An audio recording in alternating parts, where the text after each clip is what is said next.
నెల రోజుల నుంచి అనుకుంటున్నా టమాటా కారం ఎప్పుడెప్పుడు చేసుకొని తిందామని ఈ రోజుకి కుదిరింది. ఈ మధ్య యూట్యూబ్ ఓపెన్ చేస్తే చాలా మొత్తం పచ్చళ్ళే కనిపిస్తున్నాయి షార్ట్ వీడియోస్లలో. అవి చూస్తేనేమో మనకేమో నోరూరిపోతుంది. సరేలే ఏదైనా ఆర్డర్ పెట్టుకుందామని చూస్తే అవి ఆర్డర్ పెట్టే స్టేజ్ లో మనమైతే లేవు. ఎందుకు ఈ మాట అంటున్నానంటే నాకు చికెన్ పికిల్ బాగా నచ్చి వాళ్ళ వెబ్సైట్కి వెళ్ళి ఆర్డర్ పెట్టాలనుకున్నా. అక్కడికి వెళ్ళిన తర్వాత అసలు విషయం అర్థమైంది. 2700 అంట చికెన్ పికిల్ ప్లస్ షిప్పింగ్ 300 అంట. నేను హైదరాబాద్ కాబట్టి లోకల్ కాబట్టి 300 అంట. ఇంకా కొంచెం దూరం ఎవరైనా ఉంటే 600 అంట షిప్పింగ్.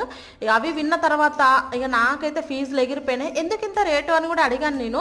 హోమ్ మేడ్ కదా అని అంటున్నారు. పికిల్స్ తీసుకునే కన్నా మనకు నచ్చినప్పుడు మనకు తినాలనిపించినప్పుడు ఇట్లా కొంచెం అప్పటికప్పుడు చేసుకొని తినడం బెస్ట్ అని నా ఒపీనియన్. ఇంత రేట్ ఉంది చికెన్ పికిల్ కి, అసలు ఇంతమంది ఎలా కొంటున్నారు, నిజంగా ఇవి చాలా బాగున్నాయా అని కొంచెం రివ్యూస్ చెక్ చేశాను అంతే. ఎంత బ్యాడ్ గా అంటే అంత వరెస్టీ ఉన్నాయి. మీలో కూడా ఎవరైనా చికెన్ పికిల్ కానీ మటన్ పికిల్ కానీ ఆర్డర్ పెట్టుకున్నారా?